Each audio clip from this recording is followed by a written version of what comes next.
Base period, ये भी एक इंपॉर्टेंट डिफाइन है। डेफिनेशन नंबर 6 की तरफ चलते हैं। शेड between fix base method and chain base method. बहुत ज्यादा इस चैप्टर के इंपॉर्टेंट डिफाइन डिफरेंशिएट आता है किसका जी?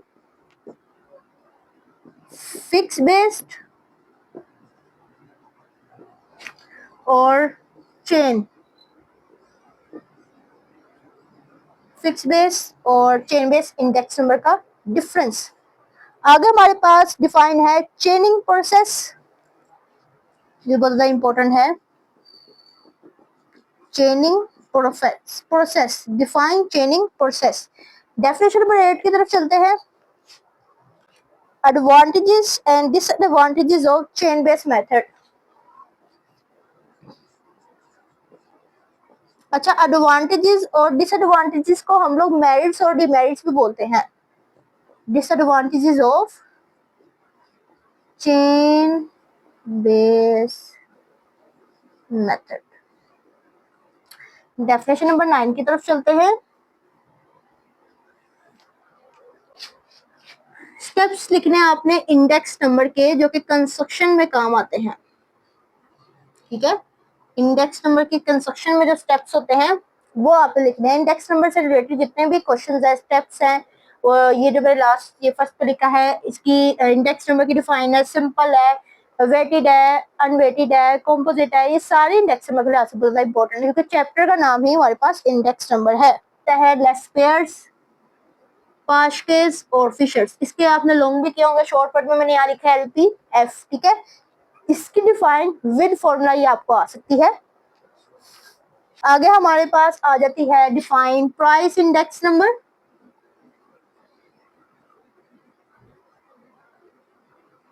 ठीक है, 12 वॉल्यूम, और जिसको हम लोग क्वांटिटी भी बोलते हैं, दोनों नामों से आ सकती है, वॉल्यूम या क्वांटिटी इंडेक्स नंबर।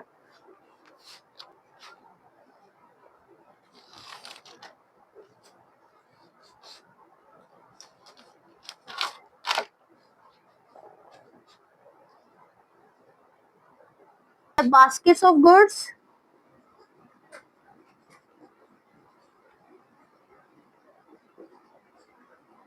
नंबर 14 मेरे पास टॉपिक आता है CPI का, यूजेस ऑफ CPI, ये भी मेरे पास बहुत ज्यादा इंपॉर्टेंट है। CPI इसको कंज्यूमर प्राइस इंडेक्स बोलते हैं। ठीक है, CPI और साथ साथ हमारे पास इसकी इंपॉर्टेंट होती है इंपॉर्टेंस, CPI की डिफाइन, और साथ आपसे इनकी पॉइंट्स में जो है वो इंपॉर्टेंस पूछी जाती है। नंबर 15 होलसेल प्राइस इंडेक्स, ये बहुत ज्यादा इंपॉर्टेंट है। आगे मैंने आपको बताया कि जो इंडेक्स नंबर से रिलेटेड है वो सारे इंपॉर्टेंट है। आगे हमारे पास आ जाते हैं uses of index number, sources of index number. Uses of index number, sources of index number.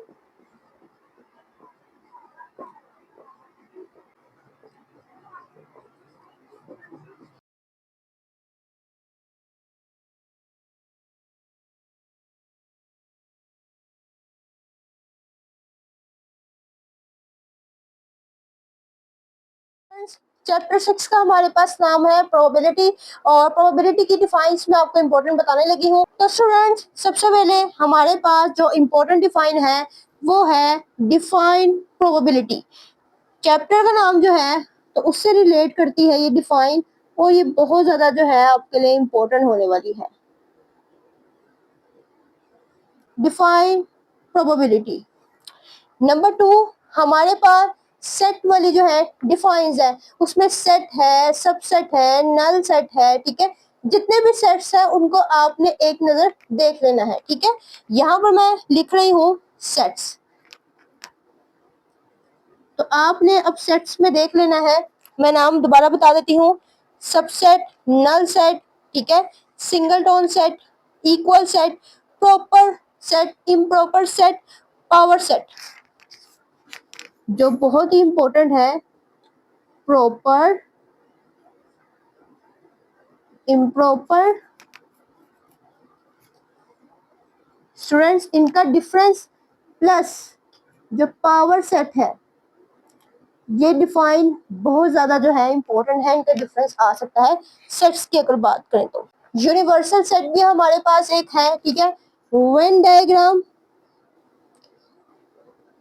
Definition number 3, और ये भी बहुत ज्यादा जो है इंपॉर्टेंट है वेन डायग्राम, ये आती होती है। डिफाइन नंबर 4, डिफरेंस डिसजॉइंट और ओवरलैपिंग सेट का। डिसजॉइंट और ओवरलैपिंग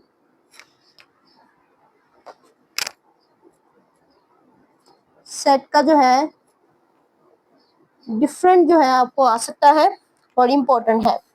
नेक्स्ट मेरे पास है, तरह से मैंने आपको चीजें बता दी। आगे हमारे पास कॉम्प्लीमेंट सेट भी आता है, टू सेट भी आता है, डिफरेंस प्रोडक्ट सेट, डिफरेंस के टू सेट्स भी आते हैं, प्रोडक्ट के टू सेट्स भी आते हैं, और एडिंग के भी टू सेट्स हमारे पास आते हैं।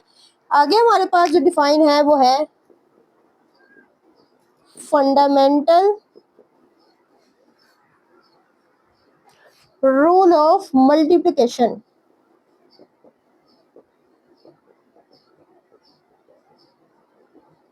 जी स्टूडेंट्स, डिफाइन हमारे पास 6 है, परमुटेशन और कॉम्बिनेशन का डिफरेंस विद फॉर्मूला, बहुत ज्यादा इंपॉर्टेंट। परमुटेशन कॉम्बिनेशन का फॉर्मूला 6 डिफाइन हमारे पास यहाँ पर हो गई है।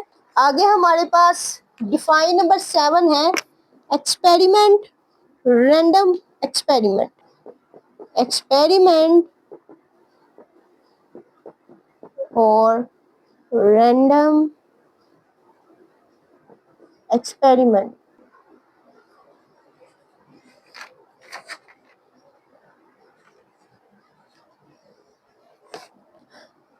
प्लस हमारे पास एक्सपेरिमेंट की प्रॉपर्टीज भी आती हैं। ये पूरा टॉपिक जो है इंपॉर्टेंट हो सकता है। प्रॉपर्टीज आपको मैंने पार्ट लेक्चर 1 की वीडियो में बताया था, किस चीज की खासियत, उसके नुकसान और उसके फायदे बहुत ज्यादा जो है इंपॉर्टेंट होते हैं। Important MCQs plus short trial और आउटकम में जो डिफरेंस है वो आता है। Define number 8। डिफाइन नंबर 9 की तरफ चलते हैं। Sample space, sample points with example.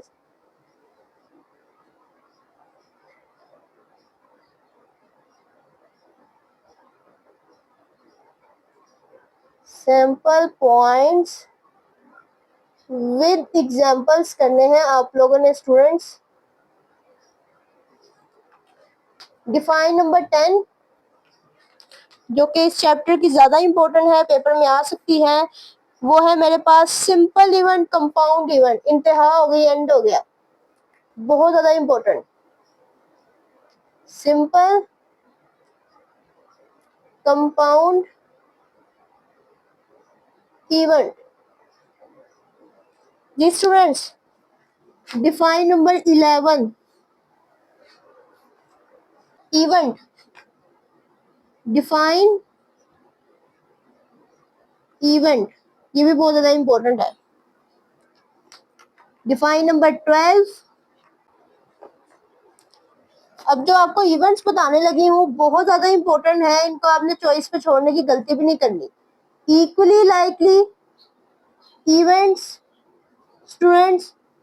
Definition number 13, exhaustive event,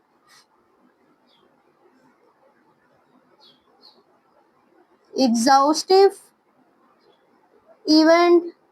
definition number 14, mutually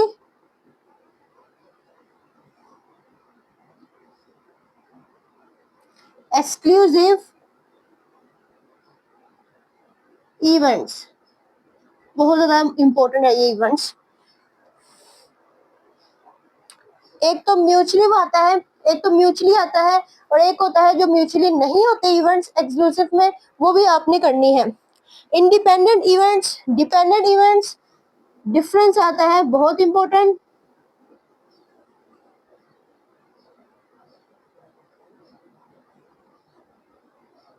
events. Definition number 16, अगर आपके पास क्लासिकल प्रायोरी और मैथमेटिकल,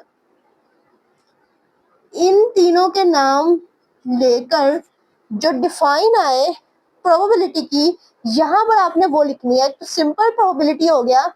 एक यहाँ पर इन तीनों नामों को लेकर जो डिफाइन पूछी जाएगी प्रोबेबिलिटी की, आपने वो करनी है। ये मैं रीड भी करके आपको सुना देती हूँ, ठीक है। आप इसको नोट डाउन कर ले रजिस्टर्स पर, ठीक है, ताकि आपको जो है ये आसानी होकर ये आ जाए।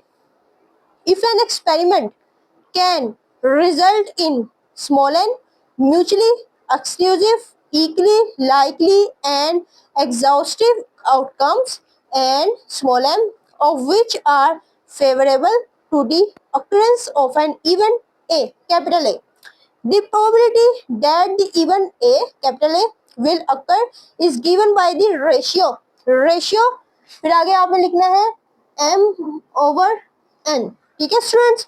आगे फॉर एग्जाम्पल भी है हमारे पास कि अगर मेरे पास प्रोबेबिलिटी ए आती है तो ऊपर मैं लिखूंगी फेवरेबल आउटकम, नीचे मैं लिखूंगी पॉसिबल आउटकम, उन दोनों को आपस में डिवाइड कर दूंगी, फेवरेबल और पॉसिबल आउटकम को। लेकिन ये लिखने की आपको जरूरत नहीं, मैं सिर्फ बता दिया कि ऊपर ये एम क्या और ये एन क्या है, तो सिर्फ आपने ये एम डिवाइड बाय एन तक इस डिफाइन को करना है। आगे चलते हैं, axiomatic definition of probability. Axiomatic definition of probability, जी स्टूडेंट्स, ये इस नाम से भी आ सकती है। इसके मेरे यहाँ पर 3 की पॉइंट्स हैं जो लिखे हुए हैं। आगे चलते हैं डिफाइन नंबर 19 की तरफ। स्टूडेंट्स हमारे पास लॉ आ गए हैं, बहुत इंपॉर्टेंट। इनमें से अगर जो टॉपिक बनते हैं वो एक इवेंट्स के बनते हैं और दूसरे बनते हैं लॉ। लॉ आपको बताऊंगी, हमारे पास एडिशन लॉ है प्रोबेबिलिटी का, म्यूचुअली एक्सक्लूसिव के साथ और नॉट म्यूचुअली के साथ, ठीक है। और एक मल्टीप्लिकेशन लॉ है इंडिपेंडेंट इवेंट्स के साथ और डिपेंडेंट इवेंट्स के साथ, ठीक है। मैं बताती हूँ आपको।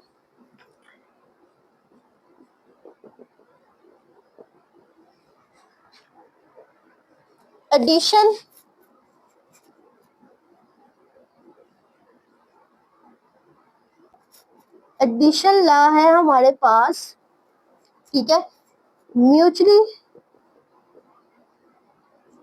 एक्सक्लूसिव इवेंट्स इनमें और जो नॉट म्यूचुअली एक्सक्लूसिव इवेंट्स हैं एडिशन लॉ में, ये दोनों, ठीक है। 19 मल्टीप्लिकेशन लॉ है डिपेंडेंट इवेंट्स में, multiplication law of probability in dependent और इंडिपेंडेंट इवेंट्स, ठीक है। ये आपको म्यूचुअली एक्सक्लूसिव और नॉट म्यूचुअली एक्सक्लूसिव इवेंट्स में पूछा जाएगा और ये पूछा जाएगा आपसे डिपेंडेंट और डिपेंडेंट में, ठीक है स्टूडेंट्स, क्लियर हो गया। आगे हमारे पास लास्ट डिफाइन है इस चैप्टर की, conditional probability. Definition number 20, conditional probability. जी स्टूडेंट्स सारी डिफाइंस कंप्लीट हो गई हैं, स्क्रीनशॉट लें, चैप्टर नंबर 7 की तरफ चलते हैं। जी स्टूडेंट्स चैप्टर नंबर 7 मैंने सामने लिख दिया है, रैंडम वेरिएबल्स। ये चैप्टर तो अनइम्पोर्टेंट है, इसमें से एक ही शॉर्ट आता होगा मुश्किल से और एक ही आधा एमसीक्यूज आता होगा, लॉन्ग तो इसमें से आते नहीं है, लेकिन फिर भी जो डिफाइन आ सकती है मैं आपको यहाँ पे बता दूंगी इंपॉर्टेंट वाली। अगर आपने मेरी पेयरिंग स्कीम नहीं देखी तो आपको मैंने वहां पर डिस्प्ले किया हुआ है कि कितनी डिफाइन आएगी और कितने एमसीक्यूज आएंगे चैप्टर 7 से। बहुत ज्यादा अनइम्पोर्टेंट सा चैप्टर होता है, इसकी बस कुछ चंद ही डिफाइन, 5 से 6 डिफाइन मैं आपको बता देती हूँ, उसमें से भी एक दो डिफाइन जो है वो इंपॉर्टेंट होगी, ठीक है स्टूडेंट्स। रैंडम नंबर और रैंडम नंबर्स जनरेट कैसे होते हैं, random numbers and how generate.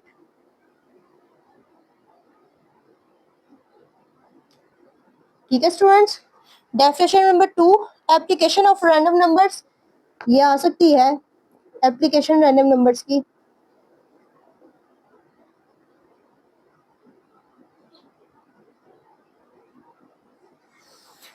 Definition number 3 आपको बताऊं, रैंडम वेरिएबल और टाइप्स ऑफ रैंडम वेरिएबल, ये भी आ सकती है, चैप्टर का नाम ये है रैंडम वेरिएबल, साथ इसकी टाइप्स।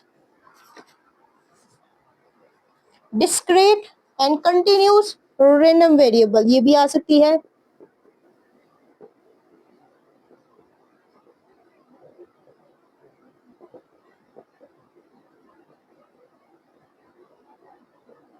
स्टूडेंट्स एक बात, ये जहां मैंने लाइन लगाई है, आपके चैप्टर नंबर 2 या आपके चैप्टर नंबर 1 में एक डिफाइन है differential between discrete and continuous variable, वो खाली वेरिएबल है, वो अलग है, और ये है रैंडम वेरिएबल डिस्क्रीट और कंटिन्यूस में, तो ये अलग है, मिक्स नहीं करना आपने।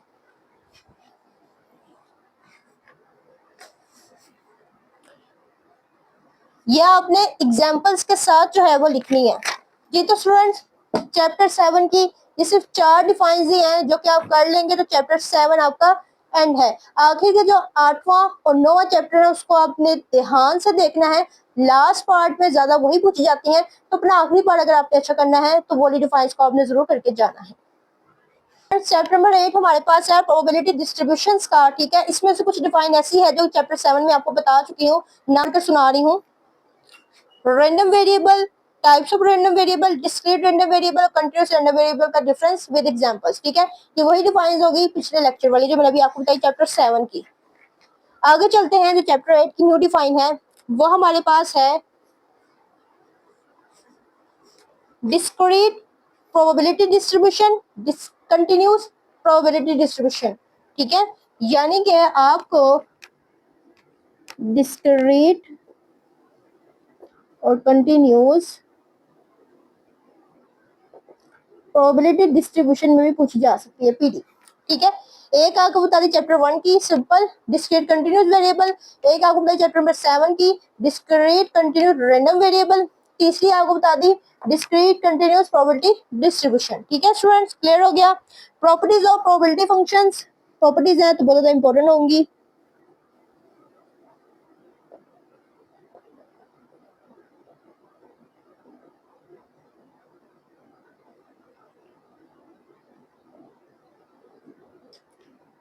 ठीक है students, define number 3 probability density function, ये बहुत ज्यादा इंपॉर्टेंट है।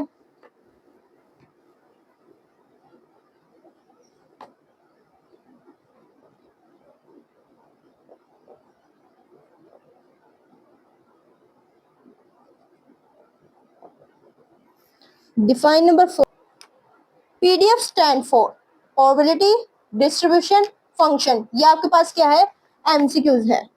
PDF stand for probability distribution function, distribution function, properties of probability density function, इसकी प्रॉपर्टीज भी हैं, प्रॉपर्टीज हैं तो इंपॉर्टेंट तो होंगी। डिस्ट्रीब्यूशन फंक्शन प्लस उसकी प्रॉपर्टी,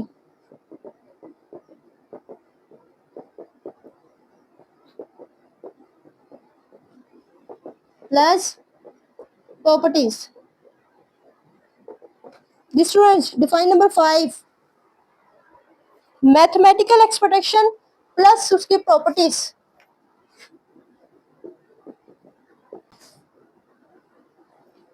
मैथमेटिकल एक्सपेक्टेशन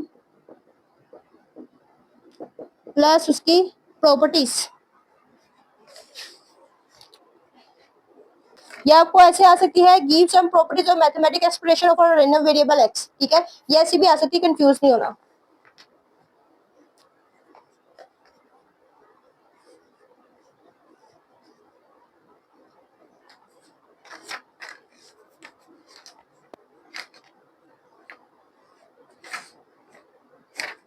हमारे पास स्टैंडर्ड डेविएशन और जो है वेरिएंस का डिस्क्रीट रैंडम वेरिएबल भी है यहाँ पे, ठीक है। किसका बोला मैंने, आपने स्टैंडर्ड डेविएशन और वेरिएंस जो है सिंपल में किया होगा थर्ड चैप्टर में। यहाँ पे जो है डिस्क्रीट रैंडम वेरिएबल में आपसे पूछा जाएगा डिफरेंस, ठीक है। Properties of standard deviation, properties of variance, ये आपने थर्ड चैप्टर में पढ़ी हुई, आप वही लिख सकते हैं, प्लस प्रॉपर्टीज। हमारी जो है चैप्टर नंबर 8 की डिफाइंस कंप्लीट हो गई हैं, 6 ही हैं जो कि इंपॉर्टेंट है, आपको आ सकती हैं, आपने अच्छे से इसको करना है। चैप्टर 9 जिसका नाम बाइनोमियल एंड हाइपरज्योमेट्रिक प्रोबेबिलिटी डिस्ट्रीब्यूशन है, उसकी डिफाइन सामने लिख रही हूँ। Experiment, random experiment, trial, outcome. ये एक्सपेरिमेंट और रैंडम एक्सपेरिमेंट पीछे आपको मैंने बताया चैप्टर नंबर 6 में, आई थिंक वो आप लिख सकते हैं। ट्रायल आउटकम भी 6 में बताया, वो आप लिख सकते हैं। बर्नौली ट्रायल जो कि बहुत ज्यादा इंपॉर्टेंट है, बहुत ज्यादा इंपॉर्टेंट है, चैप्टर नंबर 9 की है। Bernoulli trials, binomial experiment, properties of binomial experiment.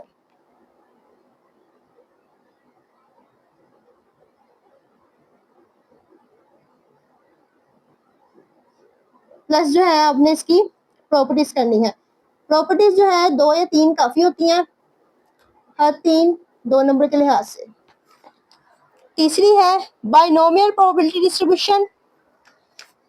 Binomial भी नाम है चैप्टर के बीच में, तो ये भी आ सकती है। प्रोबेबिलिटी डिस्ट्रीब्यूशन पीडी लिख दिया, समझ जाइएगा।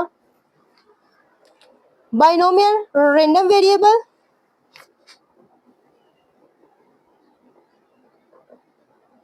रैंडम वेरिएबल आर भी लिख दिया, समझ जाइएगा।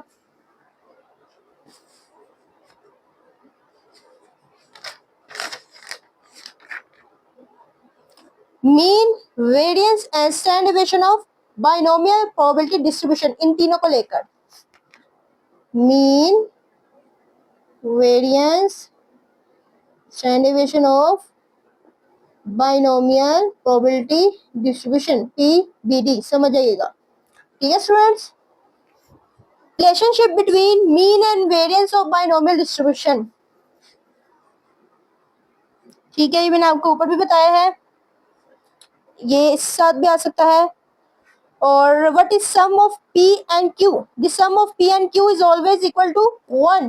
The sum of p and q always, the sum of p and q always equal to 1। MCQs, एक ये बताया था प्रोबेबिलिटी डिस्ट्रीब्यूशन फंक्शन पीडीएफ, एक ये बताया आपको। ठीक है, आपको हाइपरज्योमेट्रिक का जो है यहाँ पे आपसे फॉर्मूला पूछा जा सकता है। मैं इस चैप्टर के लॉन्ग तो नहीं करवाती, चैप्टर 8 और 9 के, क्योंकि हमारे 3 और 5 6 में कवर हो जाते हैं, तो इसमें से डिफाइन करवाती हूँ, साथ फॉर्मूला भी बताती हूँ कि जो है एग्जामिनर जो है आपसे इसका फॉर्मूला भी पूछ सकता है, तो आपने फॉर्मूला भी जो है लाजमी देख लेना है। Binomial frequency distribution, hypergeometric experiment, binomial का बस खत्म हो गया।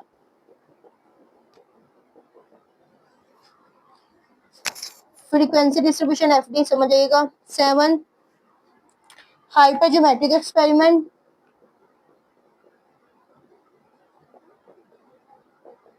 एक्सपेरिमेंट ई, प्लस जो है इसकी प्रॉपर्टीज, समझ जाइएगा शॉर्ट वर्डिंग को।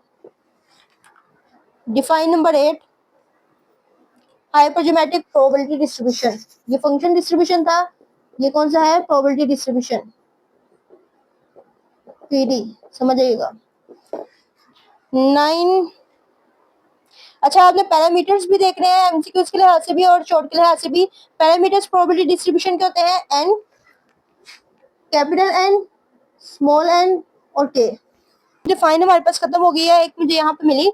For what properties hypergeometric experiment different from binomial distribution, यहाँ पे वो कह रहा है कि जो हमारे पास प्रॉपर्टीज है हाइपरज्योमेट्रिक एक्सपेरिमेंट की, वो बाइनोमियल एक्सपेरिमेंट की प्रॉपर्टीज से किस तरह से डिफरेंस है। ठीक है, तो आपने बस दोनों का जो है लाइन लगा के डिफरेंस बता देना है, तो ऐसे ही पूछा जा सकता है। ये देखें, स्क्रीनशॉट लें।